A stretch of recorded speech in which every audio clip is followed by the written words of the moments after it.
ఈ రాత్రికాల సమయంలో ఈ ప్రత్యేకమైనటువంటి ఈ జన్మదిన వేడుకలో పాలు పంపులు పొందిన దేవుని బిడ్డలైన మీ అందరికీ ప్రభు పేరట నిండు మనస్సుతో నా హృదయపూర్వకమైన వందనాలు, దేవునికి స్తోత్రాలు, అందరికీ వందనాలు. దేవుడు మిమ్మల్ని అందరినీ దీవించును గాక. చెప్పండి గట్టిగా హల్లెలూయా, కాస్త గట్టిగా హల్లెలూయా. మంచిది, కొద్దిసేపు మనం విలువైన దేవుని మాటలు ఆలకించుదాం. దేవుడి కుటుంబాన్ని ప్రేమించి ఆశీర్వదించి గడిచిన కాలమంతా కృపా కవగిట్లో భద్రపరిచి ఊహకు మించిన కార్యములు ఎన్నో ఈ కుటుంబం పట్ల దేవుడు జరిగించుకుంటూ తమ్ముడు ప్రకాష్ని దేవుడు ఆశీర్వదించి నూతనంగా జతపరచబట్టడానికి దేవుడు సహాయం చేశారు. ఆ తర్వాత చక్కటి కుటుంబంగా దేవుడు ఈ కుటుంబాన్ని కట్టుకుంటూ నిలబెట్టుకుంటూ వస్తున్నారు. ప్రాముఖ్యంగా ఈ రాత్రి వాళ్ళ సతీమణి జీవితంలో దేవుడు చేసిన ఘనమైన కార్యాన్ని జ్ఞాపకం చేసుకొని ఈ రాత్రి ఆశతో ఆసక్తితో ఈ కూడికని ఏర్పాటు చేశారు. నాకు తెలిసినంత వరకు పెళ్ళైన ప్రారంభంలో ఇలాగ బర్త్డే కూడికలు జరిపేవాళ్ళు తక్కువ. ఏం మాట్లాడట్లా. దేవుని మహాకృప ఏంటంటే ప్రకాష్కి ఇప్పుడు నేను చెప్పదలిచిన మాట, తన కుటుంబం పట్ల తన భార్య పట్ల ఉన్న ప్రేమను ఇప్పుడు వెల్లడిపరిచాడు. దేని ద్వారా? దేని ద్వారా? గట్టిగా చెప్పండి. ఆ కూడిక ద్వారా. ఏది ఏమైనా ఈ ప్రార్థన దేనికంటే కేవలము ఆ కుటుంబము ఆ బిడ్డ జీవితం దీవించబడటానికి. నిశ్చయముగా నా దేవుడి రాత్రి ఈ కుటుంబస్తులందరినీ దీవించి ఆశీర్వదించునుగాక. చెప్పండి గట్టిగా ఆమేన్.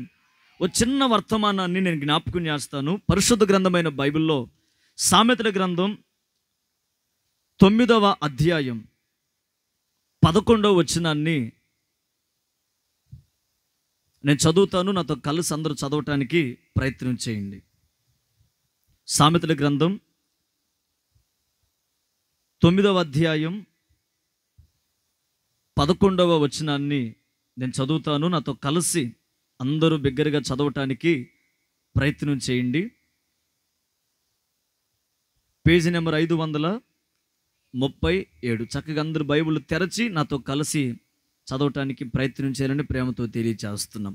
నా వలన నీకు దీర్ఘాయువు కలుగును, నీవు జీవించు సంవత్సరములు అధికములగును. మరొక్కసారి, నా వలన నీకు దీర్ఘాయువు కలుగును, నీవు జీవించు సంవత్సరములు అధికములగును. గట్టిగా చప్పలు కొడుతూ ప్రభునామని గణపరుద్దాం. గట్టిగా గట్టిగా హల్లెలూయా. ఆత్మదేవుడు మనందరితో మాట్లాడునుగాక. గట్టిగా ఆమేన్. రైట్. చదివిన వాక్య భాగంలో జ్ఞాని అయిన సొలొమోన్ తన అనుభవంలో నుంచి రాస్తున్న మాటలు ఎన్నో మనకు కనబడతాయి.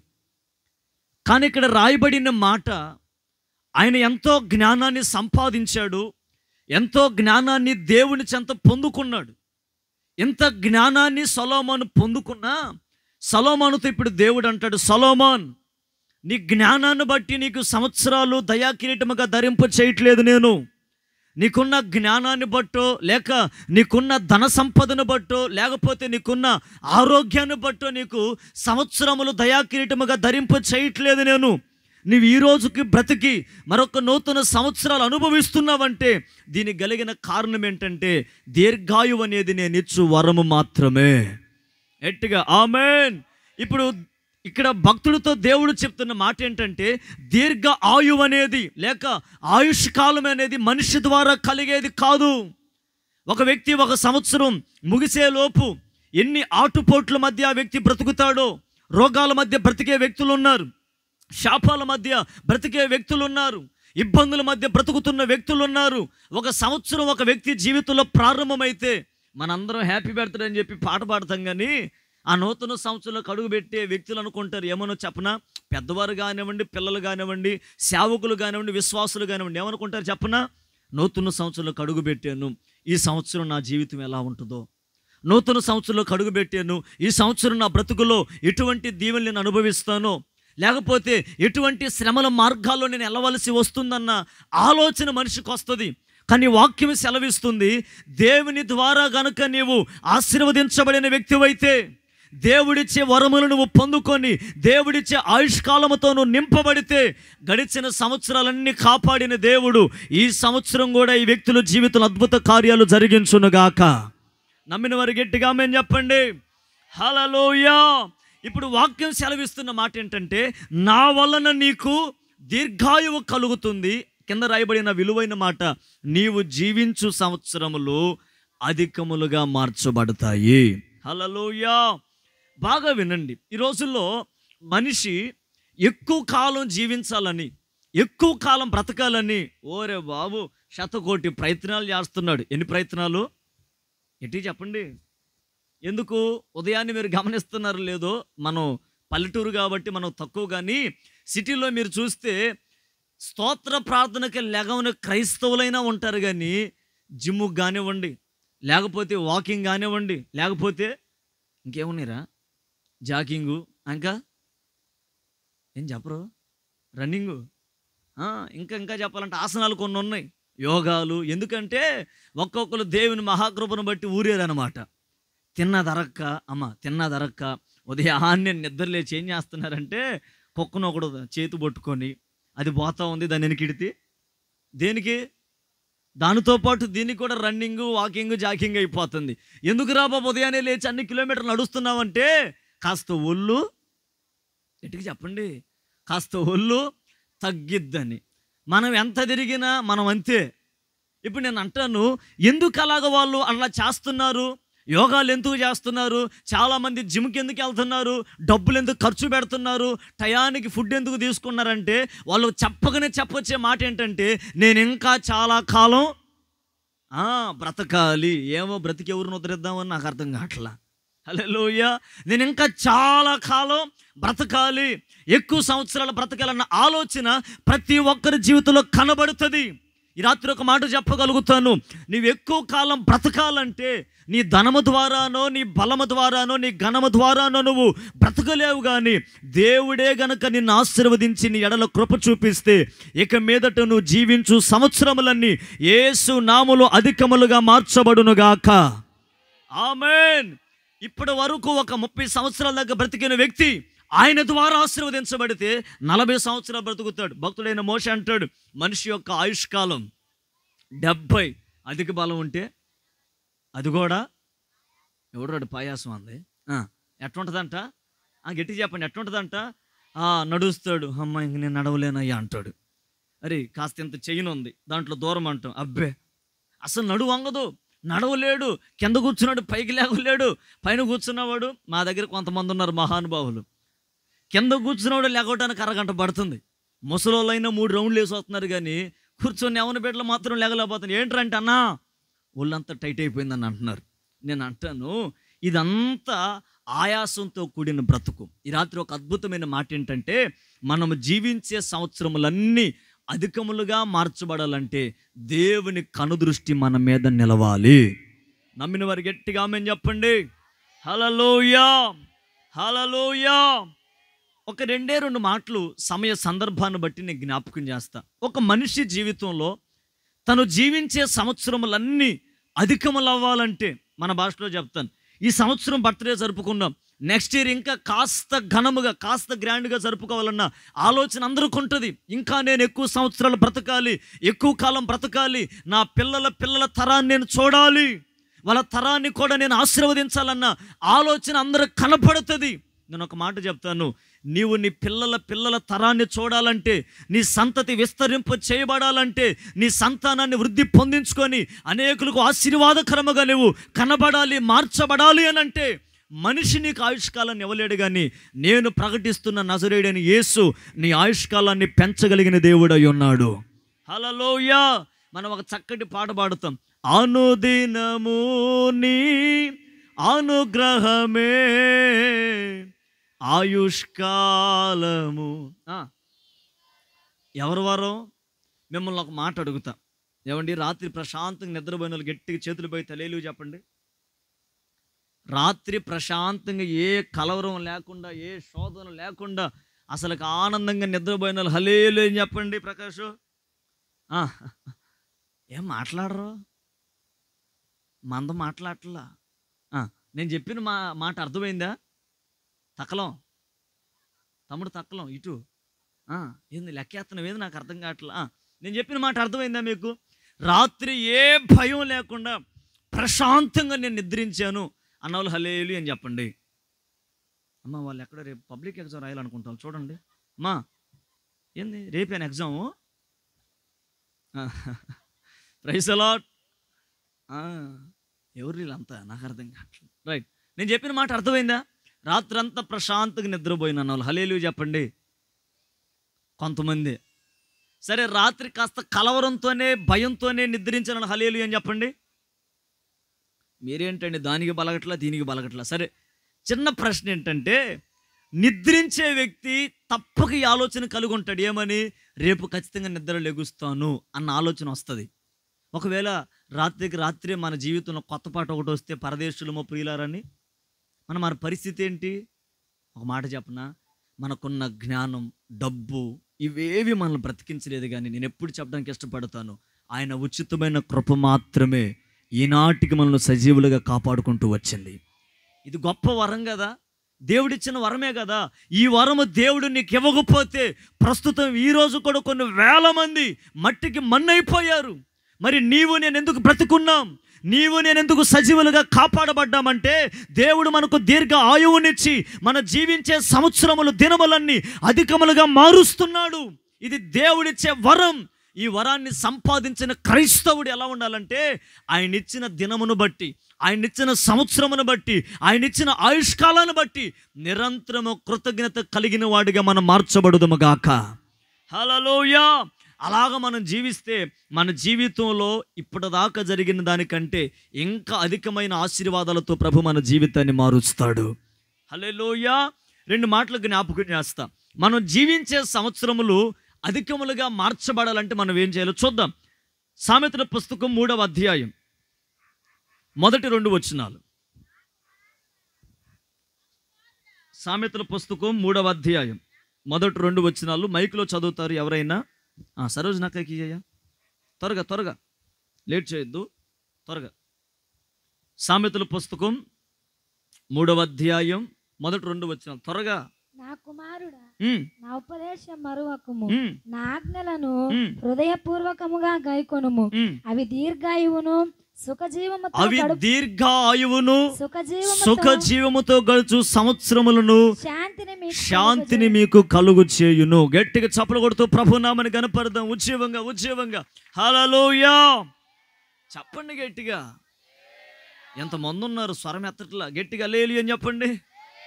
గుడ్, విందాం. ఎవరి పిల్లలు బాగా మనసు పెట్టి వినాలి. మీరు చదివిన వాక్య భాగంలో దీర్ఘాయువును సుఖజీవముతో గడుచు సంవత్సరములను, ఆ సంవత్సరములన్నీ శాంతితో మీకు ఇస్తానని దేవుడు వాగ్దానం ఇచ్చాడు. చదివిన వాక్య భాగానికి ఆధారమే ఇది కూడా. ఏంటంటే, నా వలన నీకు దీర్ఘాయువు కలుగుతుంది, నీవు జీవించే సంవత్సరములన్నీ అధికములవుతాయని దేవుడు చెప్పాడు.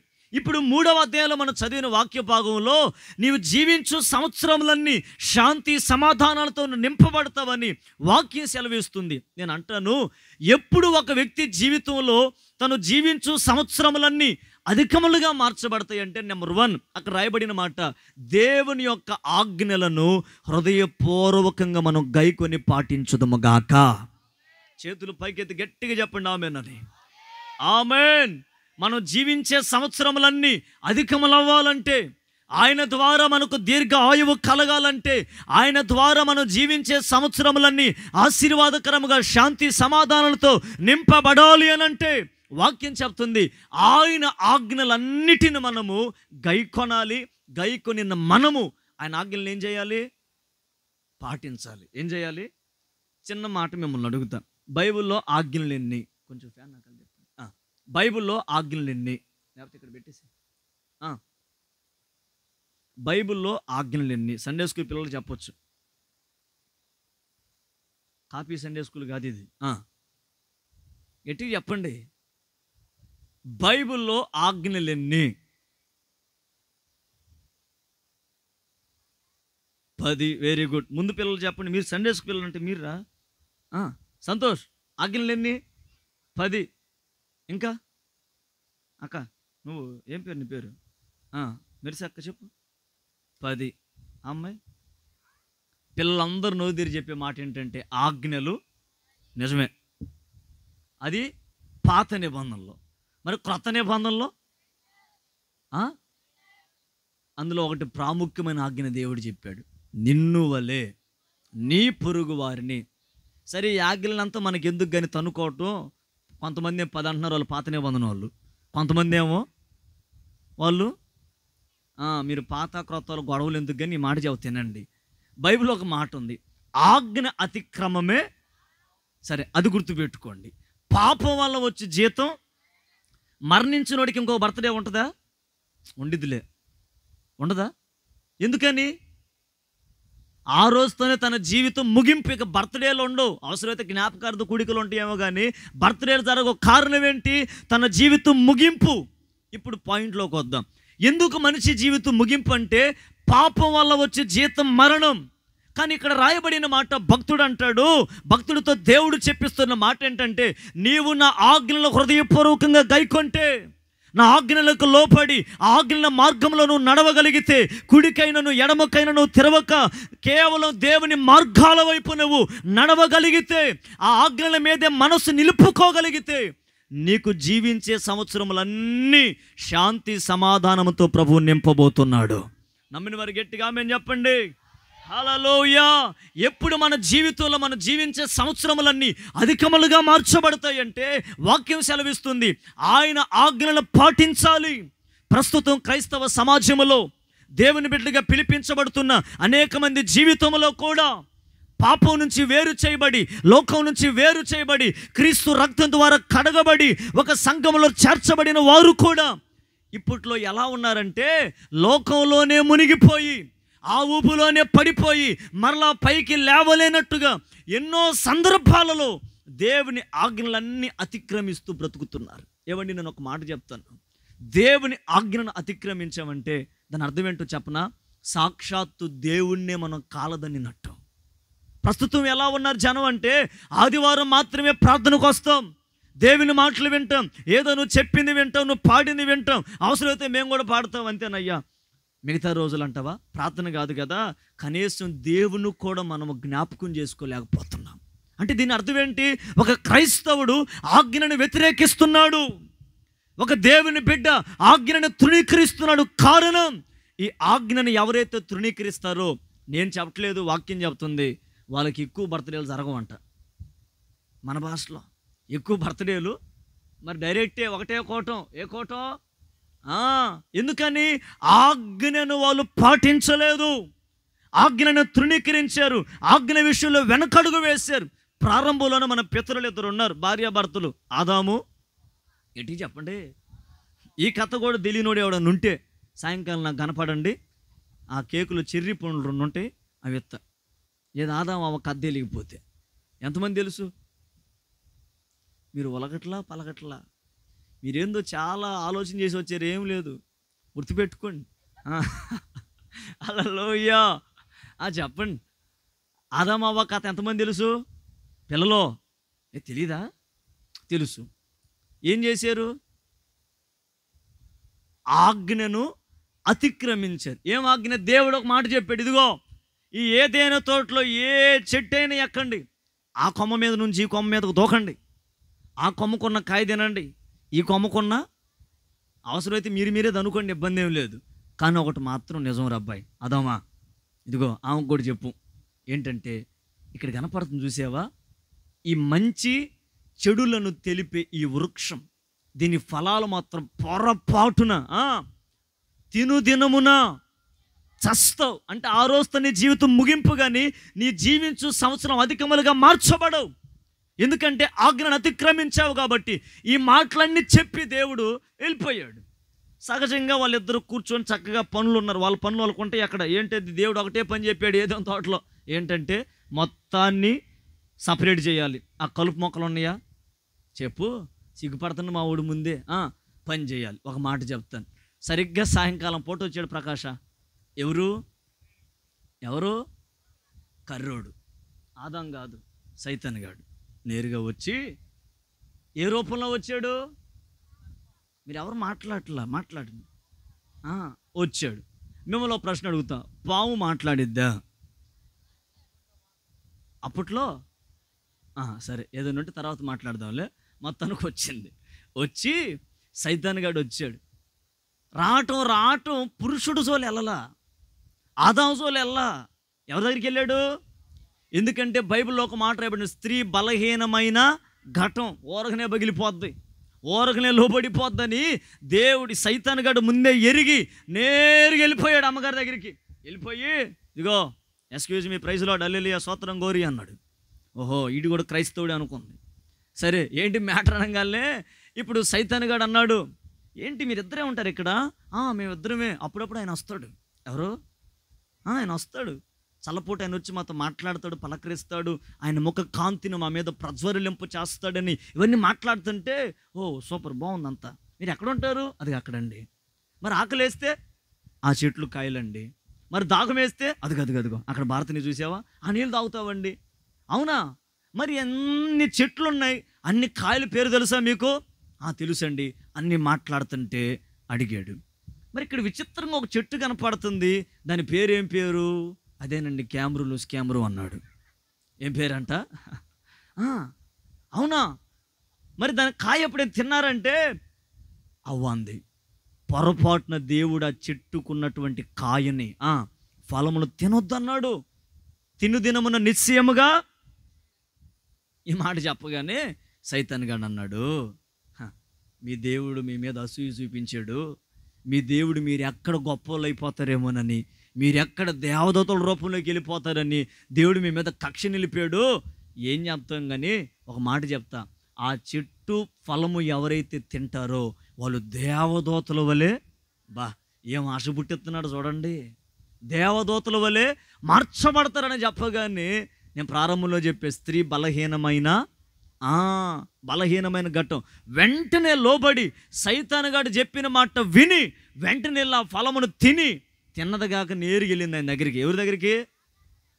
ఆదాము అప్పుడే మంచిగా పని చేస్తా కూర్చుంటే, ఆదామా ఇట్రా అంటే, ఊరుకో, దేవుడు చెప్పిన పని చేస్తానంటే నీ పని పక్కన పెట్టి ఇట్రా అంది. ఏంటి చెప్పి, ఇదిగో ఈ కాయ ఏదో విచిత్రంగా ఉంది, చాలా టేస్ట్గా ఉంది, కొంచెం నువ్వు కూడా టేస్ట్ చేయి. ఇప్పుడు నేను తినాలంటే, లేదండి నేను తిన్నాను, చాలా బాగుంది, మీరు కూడా తినండి అనగానే ఆదాము కూడా తిన్నాడు. తినిన ఆ క్షణమే ఇద్దరు వస్త్రహీనులైపోయారు. సాక్షాత్తు దేవుడే దిగొచ్చిన తర్వాత పేరు పెట్టి పిలిచాడు, ఆదాము ఎక్కడున్నావు? పేరు పెట్టి పిలిస్తే ఒక్కడ కూడా బయటికి రాలా. ఆదాము రాలా, హవ్వ రాలా, ఎవరు రాలా. ఎక్కడున్నారంటే అల్లంత దూరాన స్వరం వినబడుతుంది, అయ్యా నీ మాట వినబడగానే నా గుండెల్లో భయం పుట్టుకొచ్చింది, నీ మాట వినపడగానే నేను నీ ముందుటికి రాలేకపోతున్నాను, నా గుండెల్లో ఒక భయం, ఒక కలవరం, ఒక ఆందోళన కమ్ముకుందయ్యా, నేను బయటికి రాలేకపోతున్నానని ఆదాము చెప్తుంటే, ఆదాముతో దేవుడు అన్నాడు, ఆదాము నువ్వు తప్పు చేసావని ఎవరు చెప్పారు? అప్పుడు ఆదాము అంటాడు, అయ్యా నువ్వు నాకు ఈ స్త్రీని ఇచ్చావు చూసావా, ఈ స్త్రీ సైతాను గాడు మాటలిని ఆ వృక్షం యొక్క ఫలమును టేస్ట్ చేసి నాకు ఇచ్చింది, నేను కూడా తిన్నా. ఇద్దరం ఇప్పుడు దిగంబరులు అయిపోయామయ్యా, చివరికి ఆజ్ఞను తృణీకరించిన వారం అయిపోయానగానే దేవుడు అన్నాడు, ఏదైనా తోట నుంచి వెళ్ళగొట్టేసేసి అప్పుడు చెప్పాడు, ఈ రోజు నుంచి మీరు చెమటోర్చి కష్టపడి పనిచేసి తింటారంతే అని చెప్పేసి శపించాడు వాళ్ళని. ఏమండి, ఆదాము హవ్వలు ఆ పండు తినక మునుపు అస్సలకు మరణం అనేది ప్రపంచంలో భూమి మీద లేదు. ఎప్పుడైతే ఆదాము హవ్వలు ఆ ఫలమును తిన్నారో తినుదినమున మరణం అనేది ప్రారంభించబడింది. మనిషి జీవితానికి ఒక ముగింపు ప్రారంభించబడింది. కారణం ఏంటంటే వాళ్ళు జీవించే సంవత్సరములు అధికములుగా మార్చబడకుండా అర్ధాంతరంగా మధ్యలోనే ఆగిపోయాయి. కొద్ది కాలానికి చంపివేయబడ్డారు. ఆదాము హవ్వల జీవితాలు అదో పాతాళానికి వెళ్ళిపోయాయి. కారణం ఏంటంటే దేవుని యొక్క ఆజ్ఞను వారు పాటించలేదు. నేను ఒక మాట చెప్తాను, దేవుడు నిన్ను నన్ను ప్రేమించి ఎంతో మంచి పరిచర్లో సభ్యత్వాన్ని దయచేశాడు. మరి ఏదేను తోటలో ఉన్నటువంటి ఆదాము హవ్వలు ఆజ్ఞను తృణీకరిస్తేనే వెళ్ళగొట్టాడే దేవుడు వాళ్ళని. మరి నీవు నేను ఎన్నిసార్లు దేవుని ఆజ్ఞను తృణీకరించలేదు? దేవుని ఆజ్ఞను ఎన్నిసార్లు మనసులో నిలుపుకోకుండా ఆజ్ఞను కాలదన్నుకుంటే ఎన్ని సందర్భాల్లో లేవు మనం? లోతుగా ఆలోచించేయండి. దేవుని వాక్యం సెలవిస్తుంది, ఎవరైతే ఆజ్ఞను అతిక్రమిస్తారో వాళ్ళకు మరణం, వాళ్ళకు జీవములో పాలు పంపులు లేవని వాక్యం సెలవిస్తుంది. ప్రస్తుత దినాల్లో క్రైస్తవ సమాజంలో ఎక్కడ చూచినా కూడా ఆజ్ఞను తృణీకరించేవారే కనబడుతున్నారు. దైవ సేవకులు ఎన్నో వర్తమానాలు వినిపించినా, ఎన్నో బోధలు వినిపించినా, ప్రస్తుతం ఈరోజు కూడా, ఈనాటికి కూడా ఇదిగో ఈ గ్రామం అంతా సువార్త వినిపించబడుతుంది. కానీ ఈరోజు కూడా మనసు మార్పు చెందుకోక, మనసులో మార్పు కనబడక, ఇంకా అదే లోకములో, అదే పాపంలో, అదే ఊపిలో, అదే సంఖ్యల మధ్య బంధింపబడిన వారై బయటికి రాలేని పరిస్థితుల్లో ఉన్నారు. నేను అంటాను, ఒకవేళ ఈ మైక్ శబ్దం ద్వారా ఎంతమంది వాక్యం వింటున్నా, నువ్వింకా ఆజ్ఞను తృణీకరించుకుంటూ వస్తే, ఇంకా దేవుని మాటకి పెడచెవిని పెడుతూ వస్తే, దేవుని వాక్యాన్ని కాలదన్నుకుంటూ వస్తే, ఆదాము హవ్వలను చూచినంత చేపే దేవుడు చూచాడు. తర్వాత ఏదైనా తోట నుంచి బయటికి నెట్టివేశాడు. మరణం వాళ్ళని ఆవరించింది. మరి మనకు కూడా ఒక దినం ఉంటుంది కదా, మరి మనం ఎందుకు ఆజ్ఞను వ్యతిరేకించాలి?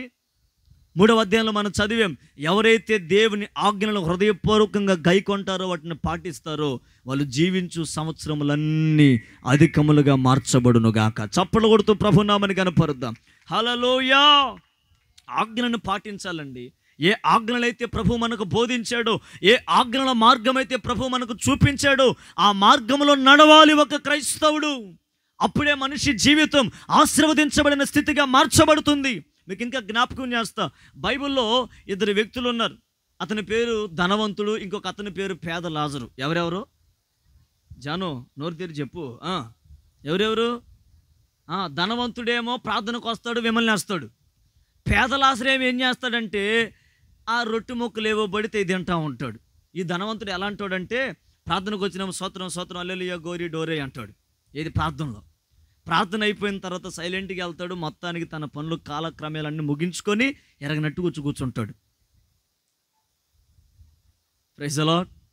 గట్టి చెప్పండి హల్లెలూయా. ఈ క్రమం ఏం జరిగిందంటే, ధనవంతుడు ఇష్టానుసారంగా జీవించాడు, ప్రార్థనకు కూడా వస్తున్నాడు. బాగా వినాలి మీరు ఈ మాట. ప్రార్థన అనుభవం ఉంది, కానీ ఇష్టానుసారంగా బ్రతికాడు. ఎందుకంటే తనకేముంది? గట్టిగా ఏముంది? ధనం ఉంది అతనికి. ధనం ఉందని విర్రవీగి, నాకేం తక్కువ లేదు, డబ్బుకు తక్కువ లేదు, అందానికి తక్కువ లేదు, అసలుకి నా ఎంట వంట ఏది తక్కువ లేదని విర్రవీగి బ్రతికాడు. అక్కడే ఒకడు ఉన్నాడు, అతని పేరు పేద లాజరు. కట్టిక పేద స్థితిలో ఉన్నవాడు, కరువు కోరల మధ్య నడిపించబడుతున్నవాడు. అయ్యా అని చేయి జాబితే ఈ ధనవంతుడు ఎంత గర్విష్ఠుడంటే, కొంచెం ఏదో మిగిలితే అది వేసేవాడు అతనికి. అదే దీన్ని జీవితాన్ని గడుపుకున్నాడండి. ఒక దినం వచ్చింది, వినాలి. ఒక దినం వచ్చింది, ఈ ధనవంతుడు కనిపించింది. అందరూ ఎవరో యేసు అంట ఆయన వెంటబడుతున్నారు, ఆయన ఏదో నిత్య జీవం ఇస్తానంటున్నాడు, నేను కూడా వెళ్తానని చెప్పేసి నేరుగా యేసే దగ్గరికి వెళ్ళాడు. వెళ్ళి, బోధకుడా, నువ్వు నిత్య జీవం ఇస్తానంటున్నావు కదా, నేను కూడా పరలోకం రావాలని ఆశపడుతున్నాను అన్నాడు. యేసయ్య అన్నాడు, దేవునికి మహిమ కలుగునుగాక, నీ ఆశ నా దేవుడు తీర్చునుగాక. ఎందుకంటే పరలోకం రావాలని ఆశ ఎవరికి వచ్చింది? గట్టిగా ఎవరికి వచ్చింది? ధనవంతుడికి వచ్చింది. ఒక ధనవంతుడు మనసు మారిందంటే చాలా గొప్ప విషయం కదని చెప్పి దేవుడు అన్నాడు, మంచిదే, ఆజ్ఞలను పాటించు అన్నాడు. నువ్వు పరలోకం రావాలంటే ఏం చేయాలి? అప్పుడు అన్నాడు, ఏం ఆజ్ఞలను ప్రభు అనగానే, అదే మీ తాత మోషే తాత ఇచ్చిల్లా, తల్లిదండ్రుల్ని సన్మానించాలి, నరహత్య చేయకూడదు, అబద్ధములు ఆడకూడదు, వ్యభిచరించకూడదు, ఇంకా పొరుగు అనేది ఏది, ఇవన్నీ చెప్తే ఎగాదెగా చూసాడు యేసయ్య కల్లి. ఎవరో? ధనవంతుడు. ఎందుకంటే ఇవన్నీ నేను సండే స్కూల్ నుంచి నేర్చుకుంటూ వస్తున్నానయ్యా, ఆజ్ఞలన్నీ పాటించానయ్యా అన్నాడు. అవునా? మరి ఇంక నేరుగా నీకు పరలోకమే కట్టయితే, అవును ప్రభువా, ఇచ్చేస్తే వెళ్తా ప్రభువా అన్నాడు. అప్పుడు అన్నాడు దేవుడు, ఇంకొకడు కొదువుగా ఉంది అబ్బాయి నీలో, ఈ ఒక్క ఆజ్ఞను పాటించన్నాడు. ఇంకేం కొదువుగా ఉంది ప్రభు అంటే, అప్పుడు దేవుడు చెప్పాడు, నీ ఆస్తినంతా అమ్మి పేదలకు ఇచ్చేయి, పరలోకం వచ్చాడు, డబ్బు ఎందుకు ఇంకా, వచ్చేసేయి, డబ్బు అంతా బంద్ చేసి వచ్చేసే పరలోకానికంటే, అక్కడ రాయబడిన మాట, ముఖము చిన్నబుచ్చుకొని వ్యసనపడి, ఆ మాట ఉంటుంది స్పష్టంగా, వ్యసనపడి, నువ్వు వద్దు, నీ పరలోకం వద్దు, బతుకుంటే 10 రోజులు బిర్యానీ తిని దున్నపోతాను నిద్రపోతాను ఆశపడి వెళ్ళిపోయాడు. ఎక్కువ కాలం బ్రతకలేదండి. ఒకరోజు రాత్రి ఇలా పాట పాడాడు, నా ప్రాణమా, అబ్బా తిను తాగు, అసలు నీకు అడ్డెవరున్నారు చెప్పు, నీ ఇష్టం, డబ్బు ఉంది, తిను త్రాగు, ఇష్టానుసారంగా బ్రతుకు అన్నట్టుగా ఉన్నాడు. ప్రస్తుతం సమాజంలో కూడా అలాగే నా ఇష్టం అన్నట్టుగా బ్రతికి ఇష్టానుసారంగా అసలు కొలతగోళ్ళే తాగడానికి విపరీతంగా తాగి తాగి తాగి ఆరోగ్యాన్ని పాడు చేసుకొని జీవితాన్ని విచ్ఛిన్నం చేసుకుంటున్న వాళ్ళు కూడా ప్రస్తుత సమాజంలో లేకపోలేదు. ఎన్ని సందర్భాల్లో దేవుడు వాక్యం ద్వారా మాట్లాడినా ఇంకా అదే త్రాగుడులో, అదే వ్యసనాలలో, అదే ఊబిలో పడిపోయి బయటికి రాలేని పరిస్థితుల్లో సాతాను కబంధ హస్తాల మధ్య చిక్కుబడిపోయిన వారు లేకపోలేదు. ఈ రాత్రి ఈ ప్రత్యేకమైన జన్మదిన వేడుక సందర్భంగా ప్రభు నీతోనే హెచ్చరిక చేస్తున్నాడు. ఇకనైనా నీ పాపము నుంచి నువ్వు మార్పు చెందుదువుగాక, నీ పాపాన్ని యేసు నామములో నువ్వు మాన్పివేయుదువుగాక.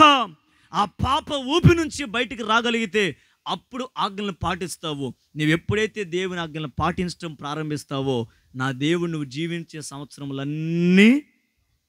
ఇప్పుడు ఈ ధనవంతుడు పాట పాడిపోనుకున్నాడు. ఏమనుకున్నాడంటే మొత్తం అనుభవిద్దాం, తిందాం, త్రాగుదాం, సుఖిద్దాం, ఎవరికి పెట్ట నేను అక్కడనే తింటానని చెప్పేసి మొత్తాన్ని కూర్చున్నాడు. రాత్రికి ఒక స్వరమైన పడింది, పిచ్చోడా, వెర్రోడా, తింటాను, త్రాగుతాను, సుఖిస్తానన్నావు. ఈ రాత్రే నీ ప్రాణం అడిగితే ఏం చేస్తావు? ఏం చేస్తావు అనగానే నా ప్రాణాన్ని తీయటానికి నువ్వెవరు అన్నాడు. వితిన్ సెకండ్స్ అంతే తన ప్రాణాన్ని పోగొట్టుకున్నాడు. నిర్జీవమైన వ్యక్తిగా మిగల్చబడ్డాడు. ఉదయాన్నే అందరూ వచ్చారు. సహజంగా ధనవంతుడు కదా, కాస్త పేరుంది, అందరూ వచ్చారు. ఏడ్చేవాళ్ళు ఏడ్చారు. వాడు మొహానికి ఏడ్చేవాళ్ళు ఎవరు లేకపోతే డబ్బులు ఇచ్చి మరి తెప్పించుకున్నారు. ఎవరిని బైబిల్లో ఉన్న ఆ మాట కూడా హెచ్కేల్ పుస్తకంలో ఉంటుంది. గొల్లు చేసేవారిని డబ్బులు ఇచ్చి తెప్పించుకున్నారంటే ఏడ్చేవాళ్ళు లేకపోతే, మరీ విడ్డూరం కాకపోతే. డబ్బులు ఇచ్చమ్మా, కాసేపు ఏడు, 10 ఏడుపులకి 100 రూపాయలు రా. మొత్తానికి ఏడిపించి డబ్బులు మొత్తానికి వాళ్ళు ఏడ్చారండి. ఎంతసేపు ఏడుతారు? వాళ్ళు ఏడ్చినట్టు ఏడ్చారు, అయిపోయింది. ఒక మాట, చనిపోయిన వ్యక్తి నరకంలో పాతాళంలో యాతన పడుతుంటే అక్కడే ఉన్నాడు చూసే పేద లాజరు చనిపోయి అబ్రహాము రొమ్మున ఆనుకొని సంతోషంగా ఉన్నాడు. Praise the lord. కారణం ఏంటి? ఇతని వ్యక్తి జీవితం ఎందుకు ఆగిపోయింది? ధనవంతుడు కదా, ఏం కాస్త ఇంకా డబ్బు సంపాదించి, ఇంకా పేరు సంపాదించి, ఇంకా గంట సంపాదించి ఇంకెక్కువ సంవత్సరాలు బ్రతకొచ్చుగా. ఎందుకు తను జీవించే సంవత్సరాలు ఆగిపోయాయంటే ఆజ్ఞను అతను పాటించలా. నేను ఎప్పుడు చెప్తాను అలెగ్జాండర్ అనే రాజు గురించి. అన్ని దేశాల మీద జయాన్ని సంపాదించాడట. సంపాదించి చిట్ట చివరికి ఒకసారి నిలబడి అన్నాడంట, నేను అన్ని దేశాల మీద జయం పొందాను, ఇంకా ఎవరైనా ఉంటే నా మీదగా ఈ యుద్ధానికి రండి, జయం నాకే సొంతం అని చెప్పేసి తన కండ బలాన్ని చూసి, అండ బలాన్ని చూసి, జ్ఞానాన్ని చూసి విర్రవీగాడట. చివరిలో ఒక మాట అన్నాడు, ఆ దేవుడు నాతో యుద్ధానికి దిగి వచ్చినా కూడా నా మీద జయం ఆ దేవుడికి నాదే జయం అని విర్రవీగాడంట. ఏమండి, రాత్రికాలం నిద్రపోతున్నాడు. గొప్ప ఇల్లు, ఎవరు రాలా, దొంగలు రాలా, ఎవరు రాలా చంపటానికి. చిన్న దోమ వచ్చింది అంతే. దేవుడు ఆజ్ఞాపిస్తే దోమతోనే చంపేస్తాడు. చిన్న దోమ అండి, మరి దానికి మలేరియా అంటించుకుని వచ్చిందో ఆ తర్వాత ఇంకా ఎన్నున్నాయో నేరుగా వచ్చింది, రానే వచ్చింది. అయ్యగారికి పాపం చిన్న ముద్దు పెట్టింది. ఎవరికి? అదే ఎవరికి? అలెగ్జాండర్ పాపం ఇబ్బంది పడుతున్నాను ముద్దు పెట్టింది వచ్చి. ఆ ముద్దు ఎంత దూరం పోయిందంటే నేరుగా హాస్పిటల్లో తీసుకుపోయింది. కొట్టడం మూతి మీదే గుట్టిందంట. నేరుగా ఎక్కడ తీసుకుపోయింది? అది హాస్పిటల్కి. డాక్టర్ల దగ్గరికి వెళ్ళిన తర్వాత డాక్టర్లు అన్నారంట, నువ్వు చచ్చిపోవటానికి సిద్ధంగా ఉన్నావు అని. చరిత్ర రాయబడిన మాట అంటే చెప్పనా, దాదాపు 20-30 మంది డాక్టర్లు వెంట పెట్టుకుని వైద్యం చేయించుకున్నాడంట. డాక్టర్లు అందరూ చూస్తుండగానే తన ప్రాణాన్ని విడిచాడు. కారణం ఏంటి? డబ్బుందని విర్రవీగాడు. ఆరోగ్యం ఎవరిస్తారండి? ఆయుష్కాలం ఎవరి చేతుల్లో ఉంది? నువ్వు ఈ రోజుకు బ్రతుకున్నామంటే దానికి గల కారణం అది దేవుడిచ్చిన వరం మాత్రమే. ఆయన గనక నీ మీద కృప చూపకపోతే, ఆయన గనక నీ మీద కనికరం చూపించకపోతే, ఆయన కటాక్షం మన మీద లేకపోతే మనం బ్రతకలేమండి. ఈ రోజుకి ఎన్ని శవాలు, ఎన్ని యాక్సిడెంట్లు, ఎంతమంది ప్రాణాలు పోగొట్టుకుంటున్నారు. మరి నీవు నేను ఎందుకు సజీవంగా ఉన్నాం? నీవు నేను ఎందుకు ఈ రోజుకి కాపాడబడుతున్నాం? నీవు నేను ఎందుకు ఇంకా దైవ సన్నిధానములో దేవుని ఆరాధిస్తున్నామంటే కారణం ఏంటో చెప్పనా? దేవుని ఆజ్ఞల మార్గంలో మనం నడుస్తున్నాము కాబట్టి. ఒక మాట చెప్తాను, అదే ఆజ్ఞల మార్గంలో నడుద్దాము, మన దేవుడిచ్చే ఆయుష్కాలను వరంగా మనం పొందుకుందాం గాక. చప్పలు కొడుతూ ప్రభునామని కనపడదాం గట్టిగా గట్టిగా హల్లెలూయా. ఆఖరి మాట చెప్పి నేను ప్రార్థన చేస్తాను. నెంబర్ 1, మనం జీవించే సంవత్సరములు అన్నధికములుగా మార్చబడాలంటే ఆయన ఆజ్ఞలను పాటించాలి. ఏం చేయాలి? నోరు తెరిచి గట్టిగా చెప్పండి. ఏం చేయాలి? ఆయన ఆజ్ఞలను. రెండవ మాట చూద్దాం. ద్వితీయోపదేశకాండం 5వ అధ్యాయం. ద్వితీయోపదేశకాండం 5వ అధ్యాయం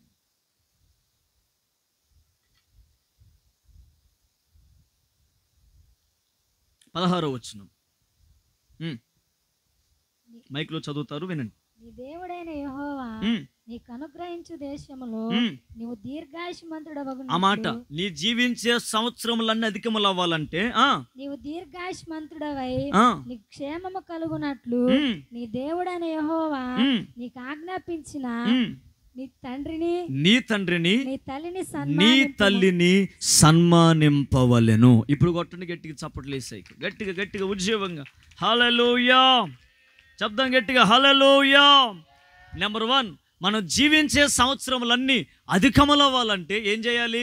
దేవుని ఆజ్ఞలను పాటించాలి. రెండవది, తల్లిదండ్రులను సన్మానించాలి. ఏం చేయాలి? ఇప్పుడు ఉంది అవనస్తుడికి. ఏం చేయాలి? నోరు తెరిచి చెప్పండి. తమ్ముళ్ళారా, మిమ్మల్ని ఒక చిన్న ప్రశ్న అడిగి ఇక వాక్యంలోకి వెళ్ళి త్వరగా ముగిస్తా, టైం అయిపోయి వచ్చింది.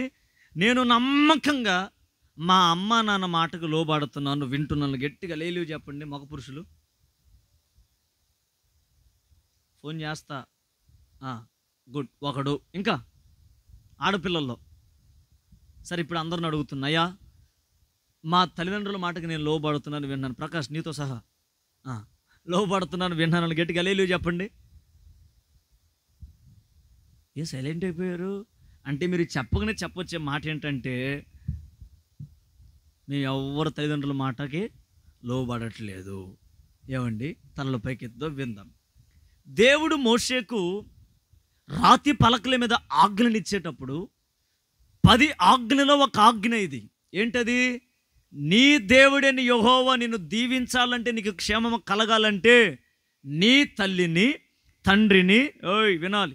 ఏం చేయాలి? సన్మానించాలి. ఆ సన్మానమేనా కదండి, 150 రూపాయలు పెట్టి శాలువా తీసుకొస్తాను, మా అమ్మ మీద ఒకటి కప్పుతాను, ఇద్దరి మీద అయిపోయింది సన్మానం. ఈ సన్మానాన్ని దేవుడు కోరుకోవట్లా. మరి ఏ సన్మానం? ఆత్మ సంబంధమైన సన్మానాన్ని దేవుడు కోరుకుంటున్నాడు. ఏంటది? సింపుల్. దేవుడు మనకిచ్చిన తల్లిదండ్రుల మాటకు లోపడాలి, విధేయత చూపించాలి. ఒక ఆలోచన అండి, అసలు తల్లిదండ్రుల మాటకి మనం జీవించే సంవత్సరాలకి అసలు సంబంధం ఏంటి? ఇంకొక మాట కూడా చదివిస్తా చూడండి. సామెతల పుస్తకం 30వ అధ్యాయం 17వ వచనం ఒకరండి. త్వరగా త్వరగా త్వరగా. ఇంతసేపా? 30:17. నీ తండ్రిని అపహసించి నీ తల్లి మాటకు లోబడకపోతే నీ కళ్ళు లోయ కాకులు. ఓయమ్మో, ఇంక తలల పైకి ఎత్తండి, నీకు చాలే.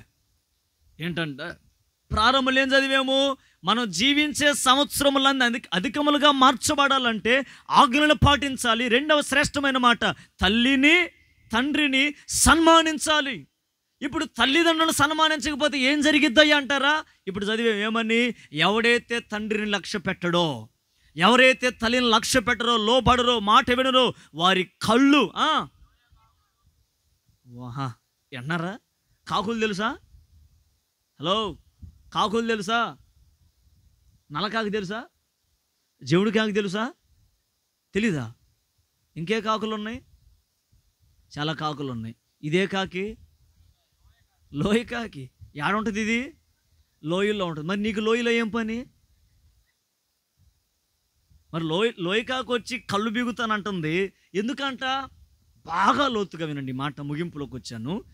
ఎవరైతే తల్లిదండ్రుల మాట వినరో, వారికి లోపడరో, వాళ్ళు జీవించే సంవత్సరములు ఏమాత్రం కావు, అంతటితో ఆగిపోద్దు వాళ్ళ జీవితము.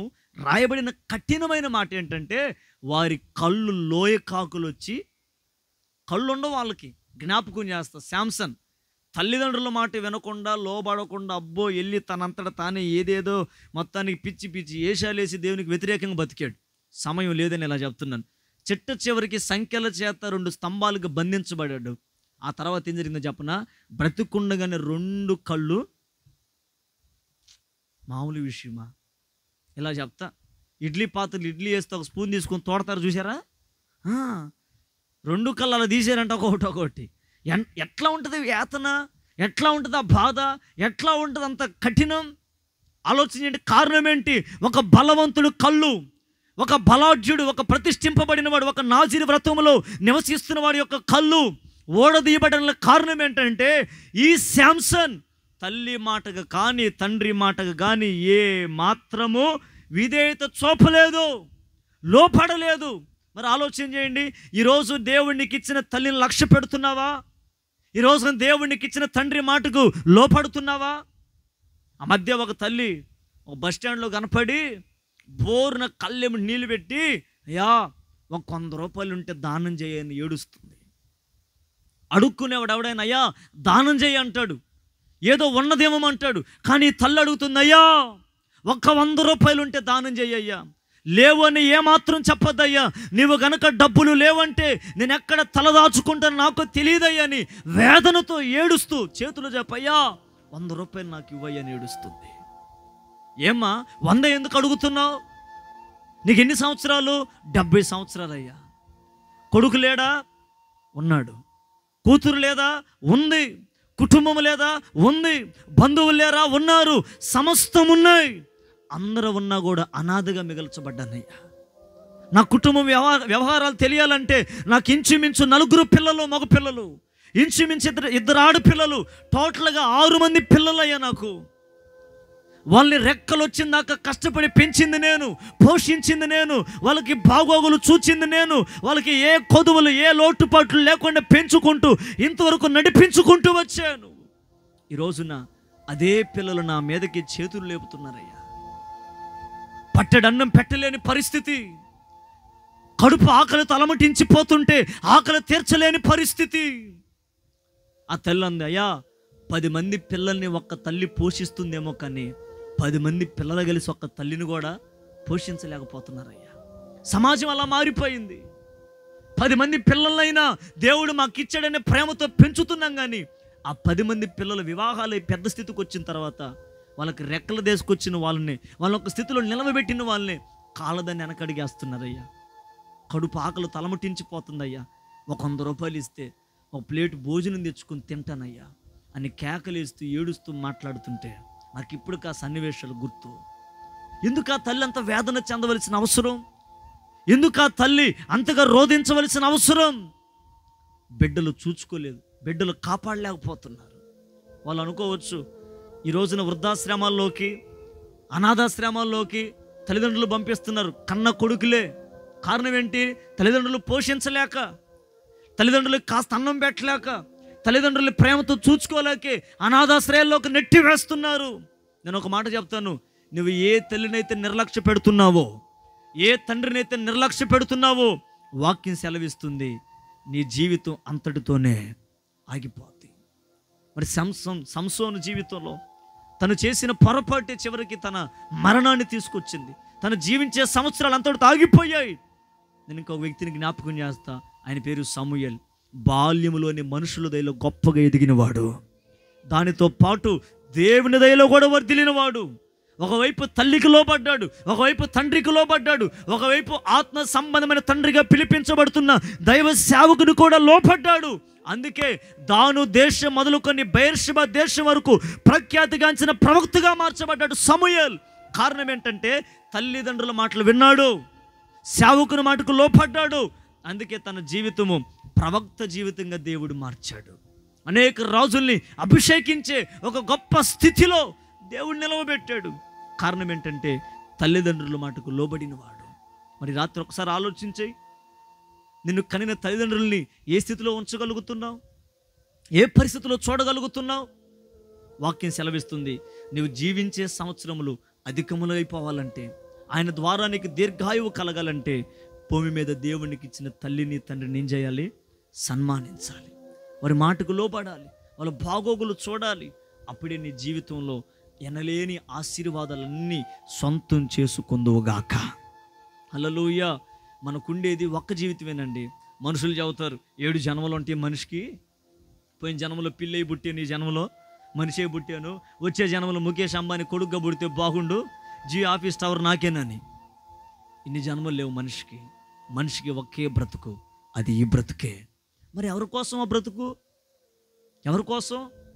కొంతమంది డబ్బు కోసం బ్రతుకుతారు, మనుషుల కోసం బ్రతుకుతారు, ప్రేమించిన వారి కోసం బ్రతుకుతారు, కుటుంబం కోసం బ్రతుకుతారు. మరి జీవితం ఇచ్చిన యేసయ్య కొరకు నువ్వు బ్రతికేది ఎప్పుడు, జీవించేది ఎప్పుడు? ఇది కదా దేవుని యొక్క కోరిక. నేను ముగింపులోకి వచ్చాను. నిన్ను కన్న తండ్రికే నీ మీద ఒక ఆశ ఉంటుంది, నిన్ను కన్న తల్లికే నీ మీద కొన్ని కోరికలు ఉంటాయి. నా పిల్లోడు ఈ స్థితిలో ఉండాలి, నా కొడుకు ఈ స్టేజ్లో ఉండాలని ఆలోచన పెడుతుంటే, పరమ తండ్రి ప్రాణం ఇచ్చి నిన్ను పెంచుతూ నిన్ను ఎంతవరకు కాపాడుకుంటూ నడిపించిన దేవునికి నీ మీద ఆశలు ఉండవా? నీ మీద కోరికలు ఉండవా? నీ మీద కొన్ని ఉద్దేశాలు దేవునికి ఉండవా? ఉంటాయి. దేవుని యొక్క ఆలోచన, దేవుని యొక్క ప్రణాళిక, దేవుని ఉద్దేశం ఒకటే, మనందరి ఎడల మనందరం ఆయన కోసం జీవించాలి. ఇదే ఆయన తపన, ఇదే ఆయన తపన. మనందరం ఆయన కోసం జీవించాలి. లోకం కోసం బ్రతుకుతున్నాం, కుటుంబం కోసం బ్రతుకుతున్నాం, దానితో పాటు దేవుని కొరకు కూడా మనము బ్రతకాలి. దేవుని పని చేయాలి, దేవుని మాటకు లోబడాలి, ఆయన మాటకి విధేయత చూపించాలి. అప్పుడే మన జీవితాలన్నీ ఆశీర్వాదకరంగా దేవుడు మారుస్తాడు. చాలామంది ఈ చిన్నపాటి జీవితాన్ని ఎంత సింపుల్గా వ్యర్థం చేసుకుంటున్నారు. సినిమాలకి, సీరియల్కి, లోకానికి, వ్యసనాలకి ఇలాగ లోపడిపోయి జీవితాలన్నీ పాడు చేసుకుంటున్నారండి. నేను ముగింపులు ఈ మాట చెప్తున్నాను. నువ్వు జీవించే సంవత్సరములన్నీ అధికములైపోవాలంటే దేవుని మాటకు లోబడి తండ్రి అనే దేవుని మనం గణపరచాలి. అప్పుడే మన జీవితంలో ఎనలేని ఆశీర్వాదాలు మనం సొంతం చేసుకుంటాము. ఎక్కడ మనం తుట్టిల్లిపోము. మన జీవితంలో కృపాక్షేమాలు వెంట ఉంచి మన దేవుడు చిరకాలమును నడిపిస్తాడు. దేవుడి మాటలు మన వినికిళ్ళు దీవించి నీరు కట్టి ఫలింపు చేయను గాక. మోకరించండి, ప్రార్థన చేసుకుందాం. ఒక చిన్న తీర్మానం కలిగి